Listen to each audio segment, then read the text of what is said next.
Charlie, it's Mommy. And Daddy and Peter. Welcome to Watch Mojo, and today we're counting down our picks for the most terrifying sequences in film where characters try to communicate with the dead.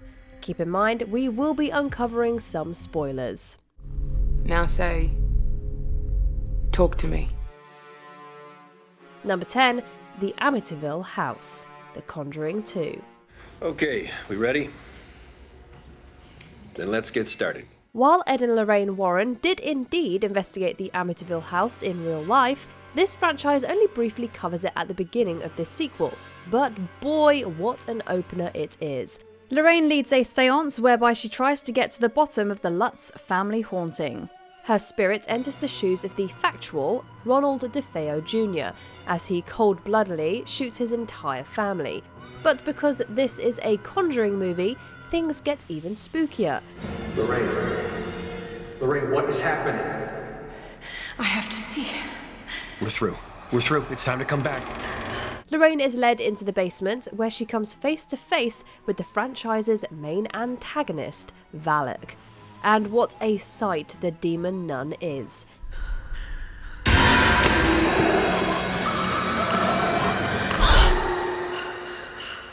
In just a few short minutes, this scene chillingly sets the tone for what's to come. Dad, this is as close to hell as I ever want to get. Number 9, Meeting Joseph, The Changeling. You've suffered a cruel loss, John Russell. You've lost a wife and child. The presence in this house is reaching out to you through that loss. This underseen Canadian classic sees a man named John Russell move into a creepy Seattle mansion sometime after the tragic loss of his wife and daughter. And surprise, surprise, the place is haunted. About halfway through the film, John and some others hold a séance whereby they seek to find the root of the haunting, ultimately communicating with the ghost of a young boy named Joseph. What is your name?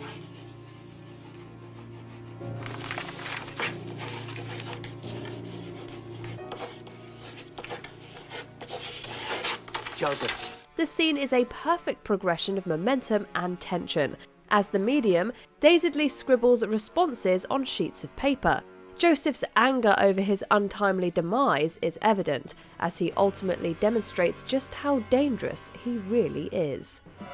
Joseph, did you die in this house?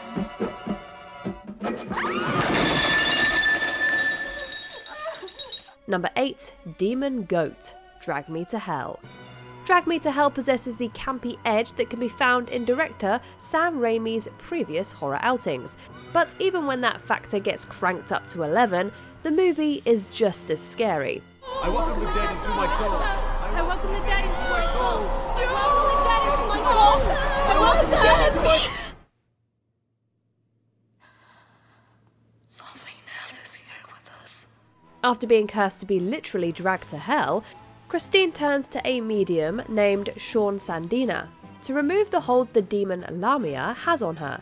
They plan to trick Lamia into possessing a goat, which they can then sacrifice, but things go wrong quickly. You're mine!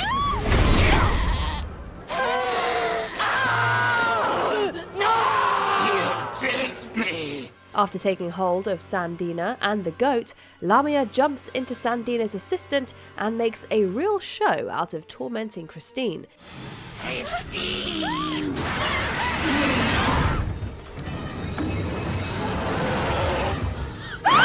It's very over the top, but in such a way that makes for the film's most memorable scene. Number 7, Solo Seance, Ouija, Origin of Evil. As friends we've gathered, blah blah blah. What happened to my neck? This prequel to the god-awful Ouija movie is way, way better than anyone anticipated. And a lot of that is thanks to the theatrics of modern horror maestro Mike Flanagan.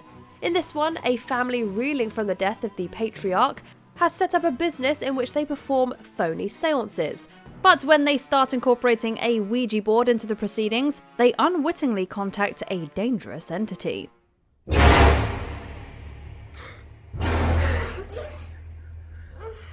Young Doris becomes the conduit for the spirit, becoming full-on possessed in this scene where she plays with the board in the middle of the night.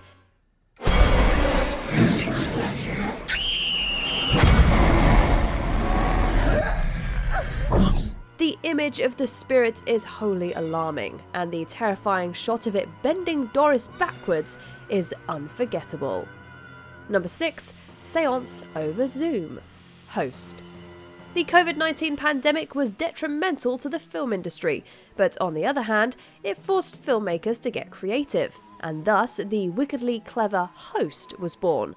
What it does mean is that we're slightly less protected than we might have been. So it's very important that you respect the spirits and you respect each other. Taking place at the height of lockdowns, a group of friends' weekly Zoom calls take a turn for the macabre when they decide to bring in a medium to conduct a seance. Why do we have to do this tonight, guys? You know what? Nobody. You wouldn't think a seance over the computer would work, but things get all too real when they make contact with an actual spirit. Things predictably don't go well from there. But credit the short feature for finding legitimate scares on such a tight budget. Emma, get out of there right now! Emma, you need to get out of there! No seances for us, thanks. Number 5. Seance at the Windwood House. The Uninvited. Is anybody here?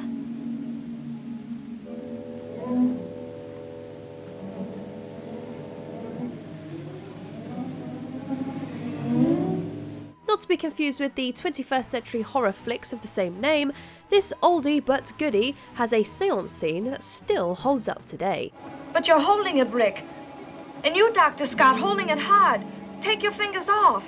This one follows a brother and sister duo as they buy the estate known as Windwood House. Trouble is, Stella, the granddaughter of the previous owner, has become unhealthily attached to the house, believing it inhabited by the ghost of her dead mother. A seance is eventually staged to persuade Stella into forgetting about Windwood House, but it turns out all too real when an entity takes over the proceedings and Stella herself. Are you Mary Meredith, Stella's mother? No way. No le crena. The chilling atmosphere is palpable, and there's also some impressive early industry effects work as a spirit manifests. Number 4. Charlie Takes Over. Hereditary. There's a real bad vibe permeating this movie, in the best way possible. And that extends to this upsetting scene. After learning seance basics from her friend, Joan, Annie leads her family in an attempt to contact her recently deceased daughter, Charlie. But the atmosphere is less than inviting, as Annie's grieving husband and son aren't open to the concept of Charlie's spirits being among them. I'm a medium, okay? I was seeing apparitions earlier and I just shook them off and I shouldn't have. Please, I know how it sounds, but there's no way to talk about it. I just need to show you, okay? Please, you'll see. I'm completely lucid. It's obviously more complicated than that, but things get even more disturbing when a confused Charlie speaks through Annie. Hello? Mom? Mom? Mom? I don't like this.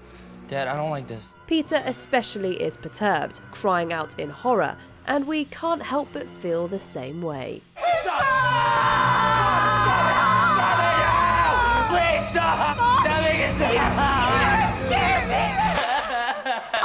Number 3. Riley's turn. Talk to me. The seances in this freaky Australian movie aren't of the conventional variety, but boy are they visceral. Talk to me. Hey, don't let go. Do not let go. This one centers on an embalmed hand that allows people to temporarily let the dead inhabit their bodies. At first, it's used simply as a fun party game, but you can only tempt fate for so long before something goes horribly wrong. Teenager Riley consistently pleads with his big sister to get a turn with the hand before her friend Mia finally gives in. I miss you so much, me.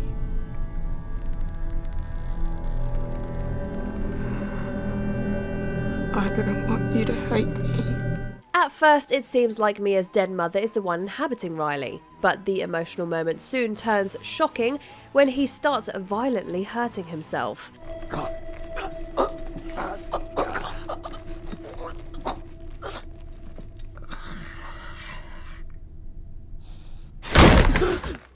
The others are able to barely save Riley's life, but we will never forget those visuals. Number 2, communicating with Dalton. Insidious.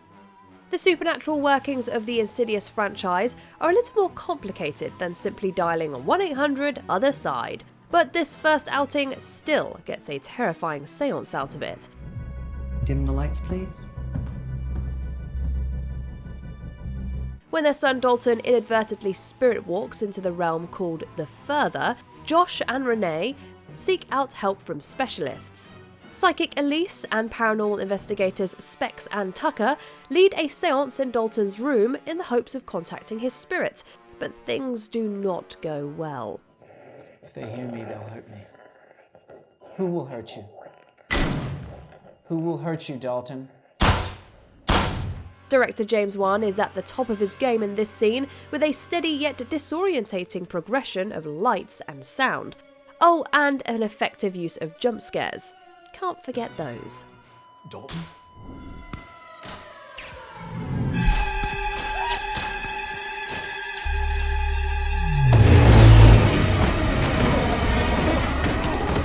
Before we continue, be sure to subscribe to our channel and ring the bell to get notified about our latest videos. You have the option to be notified for occasional videos or all of them.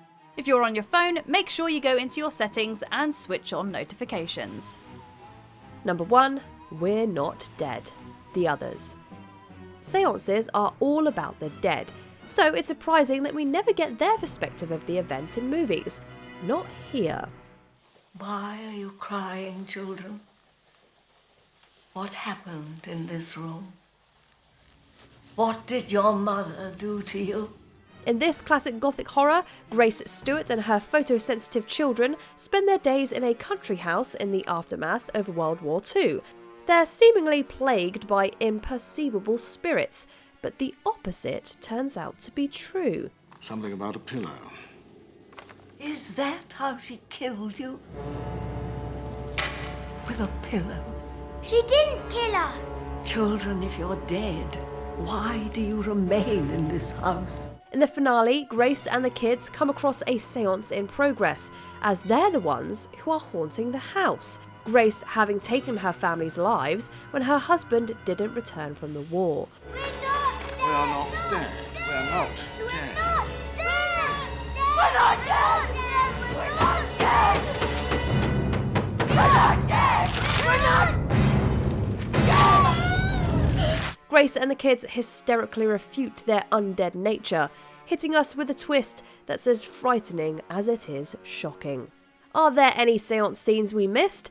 Raise hell in the comments. They like you. Did you enjoy this video? Check out these other clips from WatchMojo, and be sure to subscribe and ring the bell to be notified about our latest videos.